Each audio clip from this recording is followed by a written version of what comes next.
Hello bachcho, let's read the question. Binomial nomenclature system of classification introduced by Swedish naturalists in which each species is provided with the appropriate and distinct names consisting of two words, generic names and specific name. So question में basically passage दिया है, वो बोल रहा है कि जो binomial nomenclature था क्लासिफिकेशन का किसने इंट्रोड्यूस किया था? स्वेडिश नेचुरलिस्ट ने इंट्रोड्यूस किया था। इनमें हर एक स्पीसीज को एक अप्रोप्रिएट नेम देता था और डिस्टिंक्ट नेम होता है, मतलब ऐसा नेम किसी और के पास नहीं होगा स्पीसीज के अलावा। वो नेम दो चीज़ों से बनेगा, एक जेनरिक नेम से एक स्पेसिफिक नेम से बनेगा। And the question is which one of the flowing is not a rule of nomenclature? कौन सा हमारा रूल नहीं है नॉमेनक्लेचर का? So we go not talk about that. So what would be the key concept here? So the key concept here will be binomial nomenclature. Binomial nomenclature का मतलब by का मतलब दो, नॉमियल बेसिकली नेम. इसमें हम किसी भी स्पीसीज को दो नेम से जानते हैं. द फर्स्ट नेम इज, जो उसका फर्स्ट नेम होगा वो होगा उसका जीनस का नाम, जीनस. और जो उसका सेकंड नेम होगा वो होगा उसका स्पेसिफिक एपिथेट, स्पेसिफिक एपिथेट होगा, बेसिकली स्पीसीज का नाम होगा. अगर और रूल्स की बात करें, बाइनोमियल नॉमेनक्लेचर का जो रूल्स दिए थे, दूसरा बोलते जो हमारा जीनस का नाम होगा वो स्टार्ट होगा कैपिटल लेटर से, एंड जो स्पीसीज का स्पेसिफिक एपिथेट का नाम है वो किससे स्टार्ट होगा? स्मॉल लेटर से. सो जीनस का नाम स्टार्ट होगा कैपिटल लेटर से,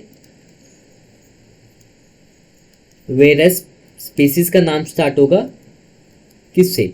हमारा स्मॉल लेटर्स.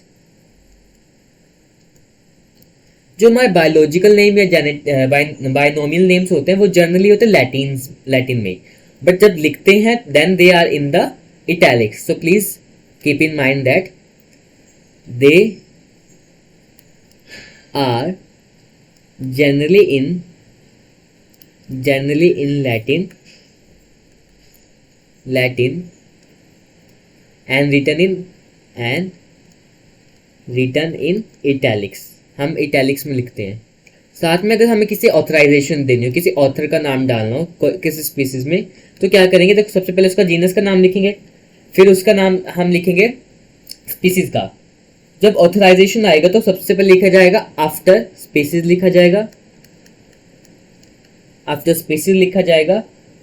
और इस किस में होगा? In Roman. किस में होगा? रोमन में, और एब्रीवेटेड फॉर्म में होगा, and it is in abbreviated form. और अगर बात करें, अगर किसी स्पीसीज का नाम रिवाइज होता है, अगर स्पीसीज का नाम क्या है? रिवाइज होता है, तो जो भी ओरिजिनल वर्कर होगा ना, ओरिजिनल वर्कर, उसका नाम रिमेन वर्कर, उसका नाम रहेगा remain in the parenthesis, remain in the parenthesis, मतलब उसके साथ जुड़ा रहेगा पैरेंथेसिस. अब एक एक करके बात करते हैं. So parenthesis, wait,